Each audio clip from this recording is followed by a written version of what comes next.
चलिए जानते हैं आज के देश और दुनिया की सिलेक्टेड काम की और महत्वपूर्ण बड़ी खबरों को फटाफट अंदाज में। मोदी सरकार अब इन बड़ी कंपनियों में बेचेगी हिस्सेदारी, खजाने में आएंगे 16,500 करोड़ रुपए। भारत सरकार कोल इंडिया, हिंदुस्तान जिंक और राष्ट्रीय केमिकल्स में 5 से 10% तक हिस्सेदारी बेच सकती है। राहुल गांधी की भारत जोड़ो यात्रा में लगे पाकिस्तान समर्थक नारे, बीजेपी ने लगाया आरोप, कांग्रेस बोली फर्जी है।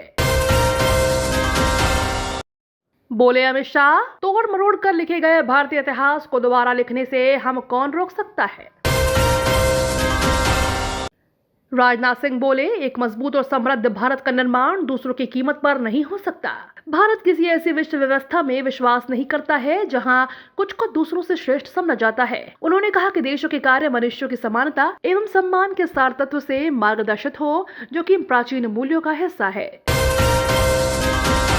केजरीवाल सरकार ने किया 1300 करोड़ का क्लासरूम घोटाला, विजिलेंस डायरेक्टरेट का दावा, 2400 क्लास बनाने में हुआ भ्रष्टाचार, सेंट्रल एजेंसी जांच करे। सीएम नीतीश कुमार नवंबर में करेंगे गंगा जल आपूर्ति योजना का लोकार्पण, इन शहरों को मिलेगा गंगा का पानी। इस योजना के माध्यम से राजगीर के कुल 19 वार्डों के करीब 8,031 घरों में शुद्ध पेयजल के रूप में हर घर गंगा जल की आपूर्ति की जाएगी, जबकि गया और बोधगया में 80,000 घरों में पेयजल आपूर्ति की जाएगी। गुजरात के 33 जिलों में 5G लाने वाला पहला ऑपरेटर बना जियो।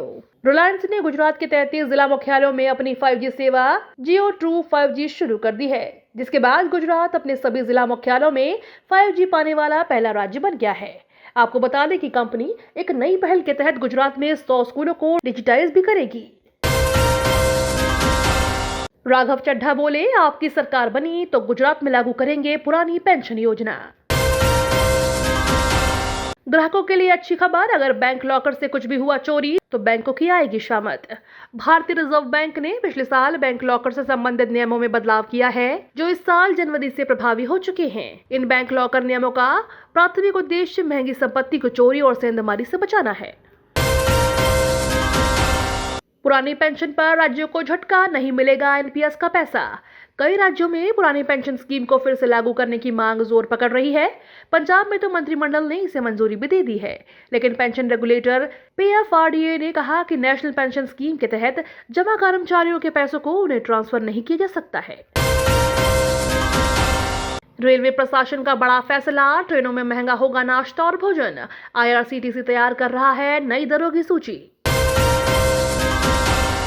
राजस्थान सरकार महिलाओं को दे रही घर बैठे कमाने का मौका, बिना देरी ऑनलाइन करें रजिस्ट्रेशन। राजस्थान सरकार ने वर्क फ्रॉम होम के तहत 20,000 महिलाओं को नौकरी देने का टारगेट सेट किया है। इसके लिए महिलाएं मुख्यमंत्री वर्क फ्रॉम होम योजना की वेबसाइट पर जाकर अप्लाई कर सकती हैं।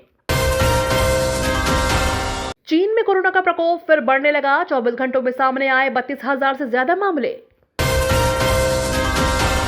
चीन के खिलाफ ऋषि सुनक सरकार का बड़ा एक्शन, सरकारी दफ्तरों में चीनी कैमरे लगाने पर रोक। यूक्रेन में अमेरिकी मिसाइल ने मिस किया टारगेट, रूस के रडार सिस्टम को तबाह करने की बजाय खुद के लोगों को किया जख्मी। 2 माह में धड़ाम हो जाएगा रूस का विमानन उद्योग। यूक्रेन युद्ध की वजह से परेशानी झेल रही एयरलाइंस कंपनियां। रूस और यूक्रेन युद्ध की वजह से मॉस्को पर लगे प्रतिबंधों का साया अब वहां के विमानन उद्योग पर भी पड़ता दिखाई दे रहा है। मेंटेनेंस और स्पेयर पार्ट की कमी से ये उद्योग धड़ाम होने की कगार पर पहुंच गया है। रूसी तेल पर प्राइस कैप लगाने की तैयारी में पश्चिमी देश, पुतिन ने दिया यह बड़ा बयान। राष्ट्रपति पुतिन ने सख्त लहजे में कहा है कि तेल पर प्राइस कैप लगाने की वजह से ऊर्जा बाजार के लिए गंभीर परिणाम हो सकते हैं। G20 और यूरोपीय यूनियन जल्द ही रूसी तेल पर प्राइस कैप की घोषणा कर सकता है।